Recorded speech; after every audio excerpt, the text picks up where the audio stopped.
Ito yun eh. This is exactly what we've been talking about.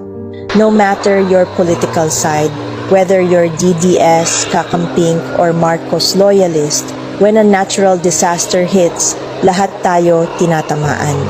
But who stays safe and untouched? The families of Martin Romualdez, Zaldívar Bongbong Marcos, at lahat ng kongresistang binubulsa ang pondo para sa flood control. You make so much noise about VP Sara's 125 million pesos confidential fund, demanding she be banned from public office kahit wala namang ebidensya ng corruption.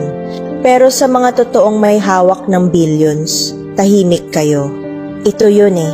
Ito yung sinasabi namin, your selective outrage does more harm than good. You're not anti-corruption, you're just anti-Duterte. And in the end, it's the ordinary Filipinos who suffer. Kami, tayong lahat.